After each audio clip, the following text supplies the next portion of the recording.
Hello story lovers, welcome to Siri Vennela కథల ప్రపంచం. నేను మీ వెన్నెల.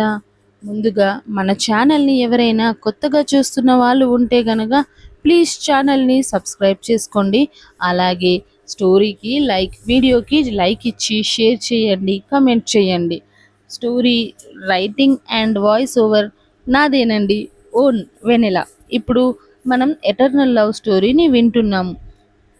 ఇక స్టోరీ అలాంటిది ఆఫీస్ విషయాల్లో అంత గంభీరంగా ఉండే తన భర్త బిజినెస్ డీల్స్ అన్నిట్లో పక్కా కమర్షియల్గా మెయింటైన్ చేసి నడిచే కరెన్సీ అని పేరు తెచ్చుకున్న తన భర్త ఇప్పుడు ఇలా యశోద దగ్గర గారాలు పోయే చిన్ని కన్నయ్యలా, వెన్న కోసం తన తల్లికి మాటలతో మాయ చేసే అల్లరి కన్నయ్యలా అభయ కంటికి కనిపిస్తూ ఉంటే అలా చూస్తూ ఉండిపోయింది పాప. నా కన్నా బంగారం కదా, నా మాట వినమ్మా, బుజ్జగిస్తుంది నీరజ. లేదు పిన్ని, నువ్వే నా మాట వినాలి మొండిగా అన్నాడు అగస్త్య. పోనీ ఇంకో 4 రోజులైనా ఉండు పిన్ని, ప్లీజ్. అసలు నువ్వు మన ఇల్లు చూడవా మళ్ళీ అన్నాడు అగస్త్య. ఇల్లా అనుకున్న పిన్నికి అప్పుడు అనిపించింది, ఇంతకు ముందెప్పుడు అగస్త్య వీడియో కాల్స్లో చూపించిన ఇల్లు అది కాదు అన్నట్టు. చుట్టూ చూసిన పిన్ని, అవును కన్నా, నేనంత గమనించనే లేదు. నువ్వు నాకప్పుడు వీడియోలో చూపించిన ఇల్లు ఇది కాదు కదా అంది ఆశ్చర్యంగా. అగస్త్య నవ్వుతూ, మరి కాదు కదా అన్నాడు. మరి ఈ ఇల్లు ఎవరిది, అసలు మనం ఇక్కడెందుకు ఉంటున్నాం, అంటే మీరింతవరకు అభయతో కలిసి ఆ ఇంటికి వెళ్ళనే లేదా అని అడిగింది. "హహ, ఈ ఇల్లు కూడా మనదే కాబట్టి పిన్ని, ఇంకా వెళ్ళలేదు కనుకే రేపు నీతో కలిసి వెళ్దాం అంటున్నా" అన్నాడు అగస్త్య నవ్వుతూ. నీరజకి ఏం అర్థం కాకపోయినా తనకన్నా ఏం చేసినా కరెక్టే చేస్తాడని నమ్మి, సర్లే కన్నా, రేపటి సంగతి కదా, ఇప్పుడు నువ్వు వెళ్ళి రెస్ట్ తీసుకో, వెళ్ళమ్మా అని అగస్త్య చెంపలు తడిమి వేలు చివర్లా ముద్దు పెట్టుకుంది నీరజ. అయితే ఇంకో వారం ఉంటున్నట్టే కదా నువ్వు అని అడిగాడు అగస్త్య మళ్ళీ కన్ఫర్మ్ చేసుకోవడానికి. మరి కన్నా మాటని కాదంటుందా ఈ కన్నమ్మ అని అనడంతో, థ్యాంక్స్ పిన్ని అని నీరు పిన్ని అరచేతుల్లో ముద్దాడి గుడ్ నైట్ చెప్పి ల్యాప్టాప్ తీసుకొని రూమ్కి వెళ్ళిపోయాడు అగస్త్య. క్షణాల్లో అతన్ని తాను ఎంతలా మార్చుకోగలడో చూస్తున్న అభయ కళ్ళు విప్పారితే, నీరు అత్త వచ్చి కదిలించే వరకు ఇంకా అదే మాయలో ఉంది అభయ. ఈ మాయ కరెన్సీ మాయ. నీరు అత్త తన రూమ్లోకి వెళ్ళాక అభయ వాళ్ళ రూమ్లోకి వెళ్ళిపోతే తాను వెళ్ళేసరికి సీరియస్గా ల్యాప్టాప్తో కుస్తీ కొనసాగిస్తున్నాడు అగస్త్య.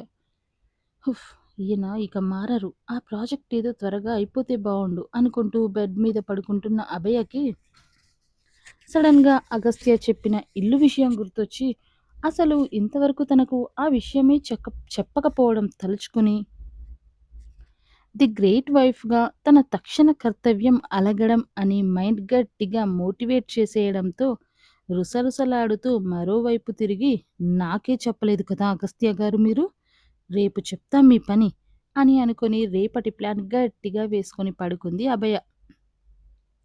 అభయ పడుకోవడంతో ఇక తనకి కూడా నిద్ర వస్తుంటే అక్కడి నుంచి లేచి లక్కీ రూమ్కి వచ్చిన అగస్త్య నిద్రపోతున్న లక్కీని లేపి మరీ కూర్చోబెట్టి తనకి కంపెనీ ఇస్తూ వర్క్ చేయమన్నాడు. పాపం లక్కీ ఏడుపొక్కటే తక్కువ అన్నట్టు లోపలే గుక్క పెట్టి ఏడ్చాడు బిడ్డ. నెక్స్ట్ డే మార్నింగ్ అలారం కంటే ముందే నిద్రలేచిన అగస్త్య వర్కౌట్స్ కంప్లీట్ చేసుకుని వచ్చేసరికి అభయ ఫ్రెష్ అవడమే కాదు, ఆల్రెడీ పూజ చేసుకొని రెడీ అయ్యి రూమ్కి వచ్చింది పూజ చేసుకోవడానికి. కిచెన్లో పిన్ని చేసే టిఫిన్ గుమగుమలు ఆస్వాదిస్తూనే అటు వెళ్ళి, గుడ్ మార్నింగ్ పిన్ని అన్నాడు అగస్త్య. గుడ్ మార్నింగ్ కన్నా, జాగింగ్ అయిపోయిందా అని అడిగింది. అయిపోయిందిగా, త్వరగా రెడీ అయితే మనం ఆ ఇంటికి వెళ్దాం పిన్ని ఈరోజు అన్నాడు అగస్త్య. అలాగే కన్నా, నువ్వైతే ముందు ఫ్రెష్ అయ్యి వస్తే టిఫిన్ తినేసి వెళ్దాం, నీకోసం పూరి చేస్తున్నా ఇవాళ అని చెప్పింది పిన్ని. వావ్, ఇప్పుడే ఫ్రెష్ అయ్యి వచ్చేస్తా పిన్ని అంటూ వెళ్ళిపోయాడు అగస్త్య. అగస్త్య రూమ్కి వచ్చేసరికి అప్పుడే జుట్టుకు కట్టిన హెయిర్ రాప్ని ఓపెన్ చేసి డ్రయర్తో జుట్టుని ఆరబెట్టుకుంటుంది Abhaya. Blue and white stripes డిజైన్తో simple linen sari, deep purple blouse, deep back neck, అద్దం ముందు నిలబడి హెయిర్ తడి ఆరబెట్టుకుంటుంది అభయ. మెల్లిగా వెనక నుండి తనని చేరుకున్న అగస్త్య ఆమె నడుము చుట్టూ చెయ్యేసి, జుట్టునంతా ఒకే వైపు షోల్డర్ మీద నుండి ముందుకు వేసి విశాలంగా కనిపిస్తున్న తెల్లటి భుజాల మీద గాఢంగా పెదాలు నిలుపుతూ "హ్మ్, భయం అప్పుడే రెడీ అయిపోతున్నావేంటే" అని గాఢంగా ఆమె మేని సువాసనను గుండెల నిండా పీల్చుతూ అడిగాడు అగస్త్య. రెడీ అవ్వక ఇంకేం చెయ్యాలి అగస్త్య గారు? అగస్త్య చేతులు తప్పిస్తూ అడిగింది అభయ. అదేంటే నిన్నేదో భార్య, బాధ్యత అన్నావు. ఒక్కరోజుకే నీ భార్య బాధ్యత పూర్తయిందా? కాలర్ బోన్ స్కిన్ని మునిపంటితో లాగుతూ అడిగాడు అగస్త్య. అగస్త్య బాధ్యత అనగానే గతుక్కుమంది పాప. బాధ్యత? నేను ఆల్రెడీ స్నానం చేశాను కదండీ! ఇంకా ఆ బాధ్యత ప్రోగ్రాం లేనట్టే ఈ రోజుకి అని ఆగి ఆగి చెప్పింది అభయ. కానీ నేను నీలా కాదు భయం. ఏదైనా సరే ఒక్కసారి నా బాధ్యత అనుకున్నానే అనుకో, ఇక పర్మనెంట్‌గా అది నా బాధ్యతే. నవ్వు ఆపుకుంటూ అన్నాడు అగస్త్య. అగస్త్య గారు, మీకు ఆ బాధ్యతకి మీకు ఓ దండం. నన్ను వదిలేయండి ప్లీజ్. నిన్న తను అలిగిన విషయం కూడా మర్చిపోయి ఏడుపు మొహం పెట్టింది అభయ. నీకు బొత్తిగా బాధ్యత లేదే భయం. ఇలా అయితే మా పిన్నికి నీ మీద కంప్లైంట్ ఇవ్వాల్సి వస్తుంది బెదిరించాడు అగస్త్య. నీరు అత్త ఆవిడికి తన కన్నా చెప్పాడంటే చాలు. ఇక అది అబద్ధమని తెలిసినా నిజం చేస్తుంది. మహా తల్లి అనుకుంది అభయ. చెప్పు, పిన్నికి చెప్పనా? లేక నీ బాధ్యత నువ్వు చేస్తావా? అడిగాడు అగస్త్య. ఇప్పుడు నేను అంత అర్జెంటుగా చేయాల్సిన బాధ్యత ఏంటో అడిగింది అభయ. భార్యగా నాకు స్నానం చేయించి, డ్రెస్అప్ చేయడం, హెయిర్ కోంబ్ చేయడం, ఇక నుండి నాతో పాటు ఆఫీస్‌కి వచ్చి నా వర్క్ షేర్ చేసుకోవడం వరకు అన్నీ బాధ్యతలే అన్నాడు అగస్త్య. అగస్త్య అంత చెప్తున్నా గాని అభయ మైండ్ మాత్రం స్నానం చేయడం దగ్గరే ఆగిపోతే నో, నహి ఇలాంటి బాధ్యతలు వద్దు అంది అరిచినట్టే. యస్, కావాలి అని ఇంకాస్త గాఢంగా పెనవేశాడు ఆమె ఒంటిని. అరగంట పాటు అభయను విసిగించి, వేధించి బాధ్యతలు అన్నీ చక్కగా పూర్తి చేయించుకొని కిందికి దిగాడు అగస్త్య. అప్పటికే నీరజ కూడా రెడీ అయ్యి ఉండడంతో అగస్త్య రాగానే ముందుగా పరిగెత్తి అతని ముందుకు వెళ్ళి మెటికలు విరిచి నా కన్న బంగారం అంటూ ముద్దు చేసి అగస్త్యను చాటుగా తీసుకెళ్లి దిష్టి తీసి తర్వాత టిఫిన్ చేశాక మరోసారి అగస్త్య అభయలకు దిష్టి తీసింది అత్త. అత్త పిచ్చిని చూసి లక్కీ తల కొట్టుకుంటూ ఏడుస్తుంటే అన్నయ్య, నీ కళ్ళేంటి కొరివిదయ్యంలా అలా ఎర్రగా ఉన్నాయి డౌట్గా అడిగింది అభయ. ఇది కొరివి దెయ్యమో, స్విస్ దెయ్యమో కాదమ్మా! నీ కరెన్సీ భర్త. కరెన్సీ దెయ్యం పని అని విసుగ్గా గొణిగాడు లక్కీ. గట్టిగా అంటే అత్త చేతిలో తిప్పలు తప్పవుగా మరి! ఏంటన్నయ్యా? ఏమంటున్నావు? అసలు నీ కళ్ళకేమైంది? మళ్ళీ అడిగింది అభయ. రాత్రి పడుకున్న వాడిని నిద్రలేపి మరీ 3 వరకు వర్క్ చేయించాడమ్మా మీ ఆయన. అది సరిపోదన్నట్టు మళ్ళీ 5 గంటలకే లేపేసి మళ్ళీ మొదలుపెట్టాడు అంటూ ఆల్మోస్ట్ గుక్కపట్టి ఏడ్చేశాడు బిడ్డ. అయ్యయ్యో! అనుకోవడం తప్ప ఏం చేయలేకపోయింది అభయ. మీ ఏడుపులైతే త్వరగా కదలండి అన్నా చెల్లెళ్ళు అంటూ అభయ నడుముని చాటుగా గిల్లేసి పిన్నితో కలిసి బయటకు నడిచాడు అగస్త్య. ఆవ్ అని చేప పిల్లలా ఎగిరి పడిన అభయ ఏంటో ఈయన ఒక్కోసారి మారినట్టే అనిపిస్తారు. మళ్ళీ అంతలోనే ప్రేమే లేదంటూ నా ఆశలన్నీ పేక మేడల్లా కూల్చేస్తారు అని ముక్కు చిదుతూ బయటకు నడిచింది అభయ. అభయ వెనకే లక్కీ. వీళ్ళు వెళ్ళేసరికి అగస్త్య నీరజతో కలిసి కార్ వెనక సీట్లో కూర్చుంటే నీరజకి మరో పక్కన అభయ, డ్రైవర్ పక్కన లక్కీ సెటిల్ అయ్యాడు. ఇక కార్ అగస్త్య మ్యాన్షన్ వైపు పరుగులు తీసింది. గంట తర్వాత ఒక పెద్ద గేట్లోంచి లోపలికి వెళ్ళింది Agastya brand new black Mercedes car. Agastya car రాగానే లెఫ్ట్ సైడ్ ఉన్న గార్డెన్లో పనిచేస్తున్న maid, right side fountain clean చేస్తున్న వాళ్ళు, అటు మెయిన్ గేట్ దగ్గర స్టాండింగ్ స్టాఫ్ అందరూ ఒకేసారి స్ట్రైట్ అలైన్మెంట్లోకి వెళ్ళిపోయారు. వాళ్ళు మరీ అలా స్టిఫ్గా ఉండేసరికి అది మ్యాన్షన్లా కాకుండా ఓ మిలిటరీ క్యాంప్లా అనిపించింది విండో నుండి బయటకు చూస్తున్న అభయకి. అభయ మనసులో ఇదేంటి, ఈ ఇల్లు ఇలా ఉంది, బాబోయ్ అగస్త్య గారు ఈ ఇంటిని కాదని నన్ను అక్కడికెందుకు తీసుకెళ్ళినట్టు రాగానే అని అనుమానం మొదలై అలా ఆలోచనలో పడింది అభయ.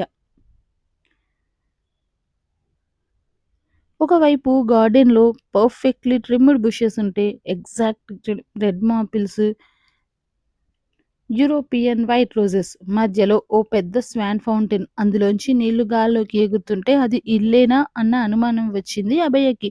కారాగగానే ఫస్ట్ అభయ దిగి గార్డెన్‌లో ఉన్న ఫౌంటైన్ వైపే చూస్తుంటే వెనకే నీరజ ముందున్న మ్యాన్షన్ డిజైన్ చూస్తూ అబ్బా! కన్నా! ఇది నిజంగా నిజమేనా? మనం సినిమా సెట్‌లోకైతే రాలేదు కదా? అని అడిగింది నీరజ అనుమానంగా. అగస్త్య నవ్వుతూ పిన్నీ, పిన్ని ఇది మన ఇల్లే. మనం ఏ సినిమా షూటింగ్‌కి రాలేదు. పద లోపలికి వెళ్దాం అని అభయ వైపు చూసేసరికి మన భయం పాప చూపు ఇంకా ఆ ఫౌంటైన్ దగ్గరే ఉంది. సేయ్ భయం ఎంతసేపు చూస్తావే అలా? తొందరగా లోపలికి పద అని అభయ భుజం తట్టగానే హా! అగస్త్య గారు అని ముందుకు చూసింది Abhaya. Main mansion outside look H షేప్‌లో ఉండే స్ట్రక్చర్‌తో పూర్తిగా platinum wood and black glass కాంబినేషన్‌తో డిఫరెంట్‌గా అనిపించింది. పక్క పక్కనే 2 మినీ టవర్స్, ఒకటి గెస్ట్ వింగ్, మరోటి personal Agastya personal wing. Main entrance వరకు దాదాపు 25 స్టెప్స్ ఉంటే గ్రానైట్ స్టెయిర్‌కేస్ మధ్యలో కార్పెట్ రన్నర్. అభయ తల పైకెత్తి చూసి కళ్ళు పెద్దవి చేసింది. ఇది ఇక ఇది కదిలేలా లేదని అగస్త్య మధ్యలోకి వచ్చి ఇటు నీరజ గారి చేతిని, మరోవైపు అభయ చేతిని పట్టుకొని తానే లోపలికి తీసుకువెళ్ళాడు. లక్కీ ఇంతకుముందే చూశాడు కాబట్టి సైలెంట్‌గా లోపలికి నడిచేశాడు. బయటంతా ఒకెత్తు అయితే లోపలికి వెళ్తే ఇంకో ఎత్తు. షాక్ తగిలింది బిడ్డకు. White onyx marble with golden veinings. 40 feet height ceiling. మధ్యలో క్రిస్టల్ శాండిలియర్. దాంట్లో blue colour lights. Left side glass walls, snow mountains full view. Right side ఏమో వుడెన్ స్పైరల్ స్టైర్ కేస్. ఆశ్చర్యంగా ఇల్లంతా చూస్తూ ఉండగానే వాళ్ళ ముందుకు వచ్చాడు Agastya head man Daniel. Good morning sir అని చేతులు కట్టుకుని వినయంగా విష్ చేశాడు డానియల్. అన్న సమాధానం అగస్త్య నుండి. అభయకి, నీరజకి అతన్ని పరిచయం చేసి మెయిడ్స్ అందరినీ పిలవమని చెప్పాడు Agastya.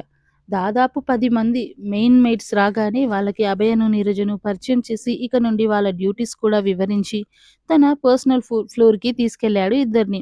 Agastya bedroom, office room, gym area, ఒకవైపు swimming pool, roof top glass wall design. ఒక్కో రూమ్ చూపిస్తూ అగస్త్య బెడ్‌రూమ్‌లోకి తీసుకెళ్లడం అభయాన్ని తీసుకెళ్ళాడు. డార్క్ వాల్నట్ థీమ్‌లో ఉంది ఆ bedroom. King size bed with black velvet head board. ఒకవైపేమో ఫ్లోర్ టు సీలింగ్ పెద్ద బుక్ షెల్ఫ్స్. బెడ్ నుండి ముందుకు వెళ్తే స్నో వ్యూ కోసం స్పెషల్ బాల్కనీ. బాల్కనీలో నిలబడి వ్యూ చూస్తున్న అభయను వెనక నుండి గట్టిగా చుట్టేస్తూ "హ్మ్, భయం ఎలా ఉందే మన ఇల్లు, మన బెడ్‌రూమ్" అని అడిగాడు అగస్త్య మెల్లిగా. మౌనంగా అంతా చూస్తున్న అభయ మనసులో ఇందాక కింద చూసిన దానికి పైన కేవలం అగస్త్య ఫ్లోర్‌లో చాలా తేడాగా అనిపిస్తుంది. ఇది లగ్జరీ మెయింటెనెన్స్ అయితే అస్సలు కాదు. ఏదో ఒంటరితనం క్లియర్‌గా చూడగలిగింది అభయ అక్కడ. మీరు, మీ సెలక్షన్, మీ చాయిస్ ఎప్పుడూ గొప్పగానే ఉంటాయి అగస్త్య గారు అని బయటకు చెప్పినా కూడా మనసులో మాత్రం కానీ ఈ లైఫ్ స్టైల్, ఇంత పెద్ద ఇల్లు ఇవేవి నాలో సంతోషాన్ని మాత్రం నింపలేకపోతున్నాయి. అదెందుకు మీరు అర్థం చేసుకోలేకపోతున్నారు? అని మౌనంగా అతన్ని ప్రశ్నించి అక్కడి నుంచి బయటకు వచ్చేసింది అభయ. వెళ్తున్న అభయను చూస్తూ నువ్వింకా ప్రేమ, రిలేషన్ అనే ఆ సర్కిల్‌లోనే ఆగిపోయి ఆలోచిస్తున్నావు అభయ. ఒక్కసారి ఆ సర్కిల్‌లోంచి బయటకు వచ్చి చూస్తే అర్థమవుతుంది. బయట ప్రపంచం ఎంత స్పాయిల్ అయ్యిందో. బట్ ఐ యామ్ ష్యూర్ నీకెప్పటికీ అలాంటి పరిస్థితి ఎదురు కాకుండానే ఆ ఫేక్ ప్రపంచంలోకి కనీసం నిన్ను తొంగి కూడా చూడనీయకుండానే నేను నిన్ను సేవ్ చేస్తాను అనుకుంటూనే అభయ వెనకే కిందికి వచ్చేశాడు అగస్త్య. తను వచ్చేసరికి కింద ఉన్న రూమ్స్ అన్నీ చూసేసిన నీరజ కాళ్ళ నొప్పులతో సోఫాలో సెటిల్ అయితే పక్కనే అభయ కూడా కూర్చుని మాట్లాడుతూ ఉంది. అగస్త్య కూడా వచ్చి కూర్చోగానే ధనియాలు అదే మన డానియల్ వచ్చి సార్ ముగ్గురికి జ్యూస్ అని ముగ్గురికి జ్యూస్ సర్వ్ చేసి లంచ్ ఆర్డర్ కోసం వినయంగా చేతులు కట్టుకొని నిలబడ్డాడు. సార్ లంచ్‌లోకి ఏం చేయాలి అని అడిగాడు ధనియాలు.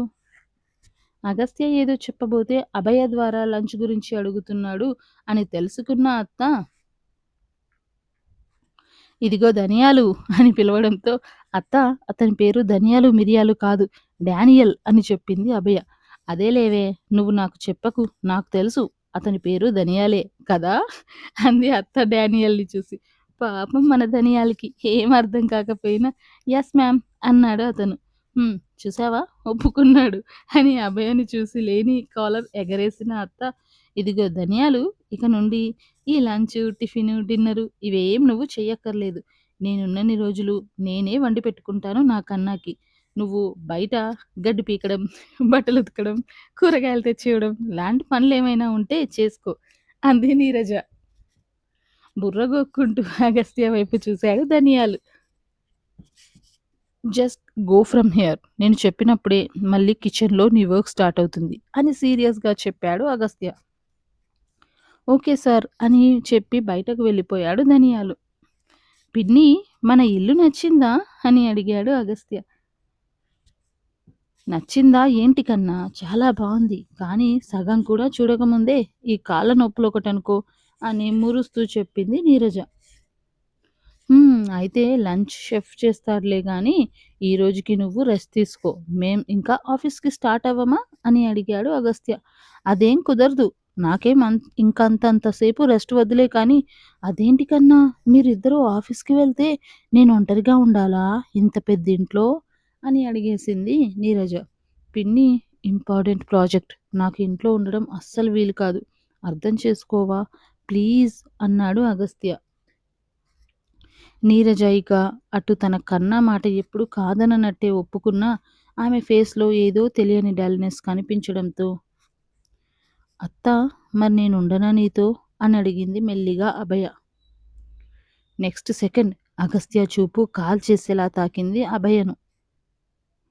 అయినా కూడా అస్సలు అటు చూడనట్లే ఉన్న అభయ అత్త పక్కకి జరిగి, ఇప్పుడు ఓకేనా అత్తా అని అనడంతో నీరు అత్త సంతోషంగా అభయకు మెటికలు విరిచి నా బంగారం అంటూనే మెల్లిగా అగస్త్య వైపు కళ్ళతోనే చూపించింది. పర్లేదా అన్నట్టు. నేను చూసుకుంటానత్తా అని సైగలతోనే భరోసా ఇచ్చిన అభయకి, పిన్ని నేను ఆఫీస్‌కి వెళ్తున్నా అని అగస్త్య కోపంగా లేచి బయటకు వెళ్ళడం చూసి అతని వెనకే వెళ్ళింది అభయ కూడా. అభయ వస్తుందని తెలిసి కూడా ఆగకుండా స్పీడ్‌గా కార్ పార్కింగ్‌కి వెళ్తున్న అగస్త్యని అందుకోవడానికి చిన్నపాటి రన్నింగ్ రేస్ చేసింది అభయ. అగస్త్య గారు, అగస్త్య గారు ఒక్క నిమిషం ఆగండి అని పరిగెత్తడం వల్ల వస్తున్న ఆయాసానికి ఊగురుస్తూ వచ్చి అతని ముందు నిలబడింది అభయ. అసలు ఆమె అవస్థను పట్టించుకోనట్టే పక్క నుండి వెళ్ళిపోతున్న అగస్త్యను చూసి కళ్ళల్లో నీళ్లు తిరుగుతూ ఉంటే, అగస్త్య గారు ఒక్క నిమిషం నా మాట వినండి ప్లీజ్ అంటూ మళ్ళీ అతని పక్కనే నడుస్తూ చెప్పింది అభయ. అభయని ఓసారి చూసి చుట్టూ ఉన్న వర్కర్స్ వైపు చూపు తిప్పాడు అగస్త్య సీరియస్‌గా. అతని చూపుల్లోని తన కమాండ్ అర్థం చేసుకున్న మెయిడ్స్ అంతా వాళ్ళున్న ప్లేస్‌కి 10 అడుగుల దూరం పరిసరాల్లో కూడా లేనట్టుగా ఎవరి పనుల్లోకి వాళ్ళు వెళ్ళిపోయారు. ఏంటి? వాచ్ చూసుకుంటూ చాలా సీరియస్‌గా అడిగాడు అగస్త్య. అది మీరే చెప్పాలి అగస్త్య గారు. ఎందుకంత కోపంగా ఉన్నారు? అని అడిగింది అభయ. నీకు తెలీదా? బాణంలా సూటిగా దూసుకువచ్చింది అగస్త్య క్వశ్చన్. ఆ ప్రశ్న కన్నా కూడా అతని చూపుకే తల వాల్చేసిన అభయ, అది కాదు అగస్త్య గారు, అత్తకి ఇక్కడ కొత్త కదా అని మెల్లిగా చెప్తుంటే, జస్ట్ షట్ అప్ అభయం. Just shut up. నాకు ఇలాంటి సిల్లీ రీజన్స్ చెప్పి వర్క్ తప్పించుకోవడం, చేసే వర్క్‌ని నెగ్లెక్ట్ చేస్తూ టైం వేస్ట్ చేసే వాళ్ళంటే అసహ్యం. నేను నీకు ముందే చెప్పాను. ఈ ప్రాజెక్ట్ అయ్యేంత వరకు ఇలాంటి చెత్త రీజన్స్ చెప్పి తప్పించుకోవద్దు అని. చిన్నగా అంటున్నా కూడా అతని చాలా కోపంగా అరుస్తున్నాడు అగస్త్య. ఇది చెత్త రీజనా? సిల్లీ రీజనా? మనసులో బాధ గొంతులో తెలుస్తుంటే చిన్నగా వణికింది అభయ గొంతు. కానీ ప్రతిసారిలా ఈసారి భయంతో కాదు, బాధతో. ఆ బాధ పట్టలేదు అగస్త్యకి. జనఫ్ అభయ. ఇలా ఏడ్చి సీన్ చేయాలని చూడకు. నాకు ఇంకా ఇరిటేషన్ వస్తుంది. నేను నిన్ను ఇలా ఏడ్చి సాధించే టిపికల్ ఇండియన్ వైఫ్‌లా చూడాలనుకోవట్లేదు. మిసెస్ అగస్త్యానందన్‌గా ప్రొఫెషనల్‌గా చూడాలనుకుంటున్నాను అన్నాడు అగస్త్య. నేను ఎప్పటికీ wife of the great business man అగస్త్యానందన్‌ని కాదు అనట్లేదు. కానీ అందులో కూడా అగస్త్యానందన్ వైఫ్ అనే ఉంది. అది మీరు గుర్తించండి అగస్త్య గారు అంది అభయ. స్టాప్ ది నాన్‌సెన్స్ అభయ. అనవసరంగా డిస్కషన్ ప్రొలాంగ్ చేసి నాలో ఉన్న మరో యాంగిల్‌ని బయటకు తీయొద్దు అని కోపంగా అరిచాడు అగస్త్య. మరోసారి అభయలో కొద్ది కొద్దిగా తగ్గుతున్న భయం మళ్ళీ తన స్థానాన్ని భర్తీ చేస్తుంటే ఇక మాటలు కరువయ్యాయి ఆమెలో. నెక్స్ట్ ఏం జరగబోతుందో తెలుసుకోవాలనుకుంటే వింటూనే ఉండండి. ఎటర్నల్ లవ్ స్టోరీ నచ్చితే లైక్ చేయండి, అలాగే షేర్ చేయండి, కామెంట్ చేయండి. మన ఛానల్‌ని సబ్స్క్రైబ్ చేసుకొని వీడియోకి హైక్ ఇవ్వండి.